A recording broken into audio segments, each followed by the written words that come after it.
Hello friends. तो आज हम लोग जानेंगे संविधान के स्रोत के बारे में। तो हम लोग जान लेते हैं कि भारतीय संविधान जो है ना, वो अलग अलग देश के संविधान का जो है वो अध्ययन करके विश्लेषण करके और उसके बाद उसकी अच्छी चीज़ों को लिया गया है और उसी तरह हम लोग का संविधान जो है बनकर तैयार हुआ है। तो इसीलिए ना हमारे देश के भारत के संविधान को उधार का थैला कहा जाता है। तो भारत के संविधान को उधार का थैला क्यों कहा जाता है? मतलब बहुत लोगों में ये प्रश्न उठता है कि भारत के संविधान को उधार का थैला क्यों कहा जाता है। तो इसका उत्तर यह है कि संविधान में कई उधार ली गई विशेषताएं हैं।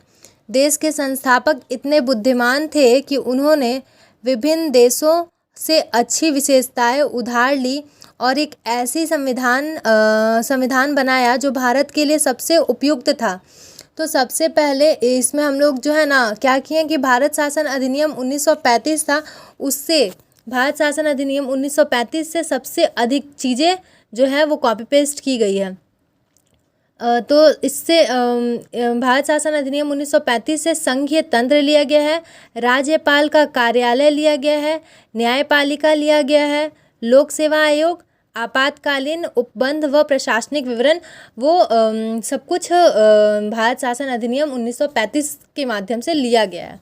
इसके बाद जो है ब्रिटेन का संविधान से क्या क्या चीज़ लिया गया है? तो संसदीय शासन लिया है, विधि का शासन, विधायी प्रक्रिया, एकल नागरिकता, मंत्रिमंडल प्रणाली और संसदीय विशेषाधिकार और द्विसदनवाद। और उसके बाद अमेरिका का संविधान से मूल अधिकार, जो हम लोग फंडामेंटल राइट पढ़ते हैं, वो अमेरिका का संविधान से लिया गया है। ठीक है।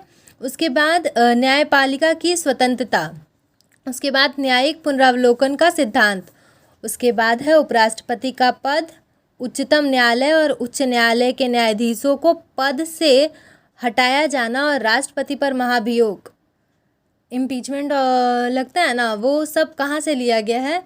अमेरिका से लिया गया है। ठीक है। इसके बाद जो है हम लोग का आता है आयरलैंड का संविधान। आयरलैंड का संविधान से क्या क्या लिया गया है? ये मोस्ट इम्पॉर्टेंट क्वेश्चन है। मतलब जनरली हर एग्ज़ाम में हम लोग को ये DPSP राज्य के नीति निर्देशक सिद्धांत ये पूछ लेता है कि ये किस देश से लिया गया है। तो ये जो है आयरलैंड से लिया गया। दो तीन तो है जो मतलब बार बार पूछा जाता है। एक मूल अधिकार जो है ये इसके बारे में, राज्य के नीति निर्देशक सिद्धांत के बारे में, राष्ट्रपति का पद, ये सब हमेशा मतलब एग्ज़ाम में पूछ ही लेता है कि कौन से देश से लिया गया है। तो राज्य के नीति निर्देशक सिद्धांत जो है वो आयरलैंड का संविधान से लिया गया है। राष्ट्रपति का निर्वाचन पद्धति और राज्यसभा के लिए सदस्यों का नामांकन, ये सब आयरलैंड के संविधान से लिया गया है। इसके बाद जो है कनाडा का संविधान से सशक्त केंद्र के साथ संघीय व्यवस्था, अपशिष्ट शक्तियों को केंद्र में निहित होना, केंद्र द्वारा राज्य के राज्यपालों की नियुक्ति और उच्चतम न्यायालय का परामर्शी न्याय निर्णयन, ये सब कनाडा के संविधान से लिया गया है। ये उतना इम्पॉर्टेंट नहीं है, लेकिन अपशिष्ट शक्तियों वाला थोड़ा सा इम्पॉर्टेंट है। और उसके बाद ऑस्ट्रेलिया का संविधान से, और ये इम्पॉर्टेंट है, समवर्ती सूची, फिर व्यापार, वाणिज्य और समागम की स्वतंत्रता, संसद के दोनों सदनों की संयुक्त बैठक। तो ऑस्ट्रेलिया के संविधान से ये दो इम्पॉर्टेंट चीज़ है, समवर्ती सूची और संसद के दोनों सदनों की संयुक्त बैठक। ये दोनों चीज़ ऑस्ट्रेलिया के संविधान से लिया, मैंने ये चारों चीज़ लिया गया है, लेकिन ये दो जो है वो ज़्यादा इम्पॉर्टेंट है। इसके बाद जर्मनी का वाइमर संविधान से क्या क्या लिया गया है? आपातकाल के समय मूल अधिकारों का स्थगन।